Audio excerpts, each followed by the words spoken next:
Hey, this is Matthew. Welcome back to Nerd News Today, and it's time for another statue review. Today we're looking at From Diamond Select. As part of their Marvel Gallery series, we've got a PVC diorama of the Punisher. The Punisher is an interesting character. He's one I used to like actually a ton growing up as a kid. I really liked him in middle school into high school. Then I kind of grew out of him and got into other characters, but I still keep up to date with what he's doing, what's going on in the world of the Punisher, because he is an interesting character to me in so many ways. I feel like that's a whole other video for another day, but today we're talking about this statue. So before we get him out of there, let's take a look at this packaging that he comes in. We've got ourselves a big old black and white box. It's got a nice window space in the front. A little different from what we've normally seen, because typically diamond statues tend to have a much bigger window on them, in fact. But I think part of that is also just due to the fact that it's also kind of a smaller piece. On the sides, we still do have the windows in there, so you can see what's going in, not just on one side, but on both of them. And of course, just like all diamond statues, we've got ourselves the lovely sunroof set. Frank Castle can work in his tan. And on the back, we have just a really nice little quick summary of who the Punisher is, in case you didn't know yet. The summary is just very briefly who the heck this guy is, what he's all about, and also lets us know who made this piece. And this particular statue was designed by Caesar and sculpted by Jonathan Matthews. The description also lets us know that this is in fact based on his appearance in Marvel Comics, although that is left for you to decide which appearance, but we'll get to that in a minute. So that's enough about the box itself though. We're statue collectors, we don't leave these guys in their packages, so let's take the Punisher out and check him out from all angles. Alright, so our Punisher is now out of the box. Let's take a look at him. So first things first, the question is, what version of the Punisher is this? And now if we're going to go back and take a look at the packaging real quick, the packaging over here kind of shows it more like the, I guess it's the Garth Ennis style Punisher, or at least from that era with like the Brad Blackstreet, I think his name was, illustration on the front. But based on what I'm seeing with the statue, I don't think it's meant to be that at all. To me, it seems like a combination of a few different eras, but it mostly reads to me like the John Romita Jr. Punisher Warzone look. And I'm basing that just on how chiseled the face looks. Like, to me, it just looks like the John Romita Jr. drawings of it because they were very square. It's the Romita signature style. It's got that blocky, full body look to it. It's a very robust, burly looking figure as well. And it has all the little lines and things which you would see in those Romita Jr. drawings of Punisher and pretty much any character he worked on. So if that is the case, it's clearly not like a 100% version of a Romita piece. It's definitely not a replica of a Romita drawing. It's definitely Caesar and Jonathan Matthews' idea, or I guess reference point, to making this Punisher piece. And I think they've absolutely done it justice because they've brought that Punisher look that Romita did, but also made it maybe a little bit more, I don't know if realistic is the word, but it definitely has some more lifelike elements to it. They've kind of pulled it out of the comics and almost brought it like halfway into reality. It's a very stylized figure, but with realistic proportions. The figure itself has a lot of texture on it. If Andrew is here, should we talk about that right now? The hair has got, again, this very textured feel to it on all sides. His outfit is not just like a straight spandex outfit, not at all. It's actually got a nice rough texture to it, so it's almost a bit more tactical. The chest piece is pretty much actually one of the smoothest parts of it.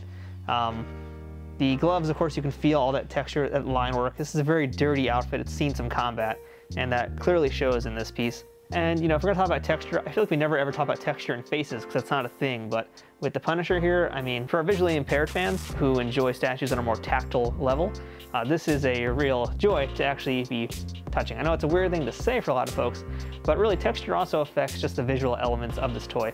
And the figure itself has got a lot of different things you can feel on it. The base as well, you know, you've got this kind of steel texture down here with all the bumps and things. The pose is surprisingly a little bit neutral. And I don't think that really bothers me though, because there's so many versions of the Punisher where he's just firing away a gun or whatever. This is him basically in his workshop. And I actually do like that element of it. It kind of reminds me of like the Punisher armory a little bit. Based on these down here, I would imagine that he just got done torturing somebody. Just a few random shells on the ground. I just love this like kind of workshop look though, because it's, you know, I know it's a little hard to tell from this angle, but I'll get some better shots of it.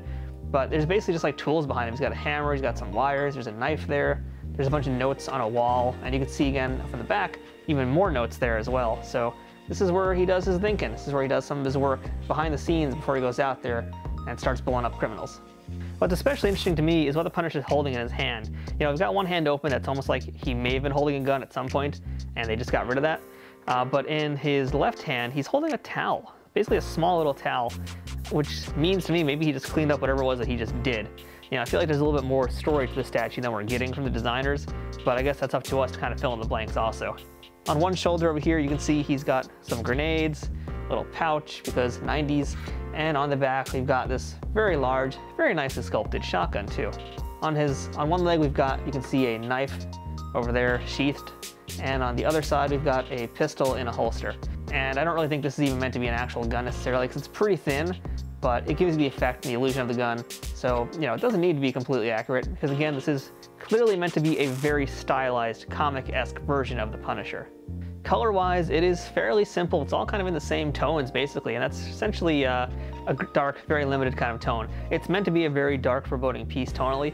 And in terms of colors as well, we're really dealing with 3 colors. We're basically dealing with black, white, and a little bit of brown, and basically all the tones within that. The brownish tones are going to be, of course, the face, and we're getting a little bit of that in this workshop area. But really, it's all about the black and white and the grays. And on that note, it definitely works. It's pretty strong, and it's also very dark. This isn't the kind of piece that's going to pop out, but it actually does manage to do that as well, because the Punisher's skull, which has always been that high contrast point for his character, remains to be a very high contrast point. But I gotta say, the eye actually moves around pretty smoothly across all parts of this. I'm not just getting stuck in one part. With any time you see a Punisher, you're always gonna go right to the skull with your eyes first.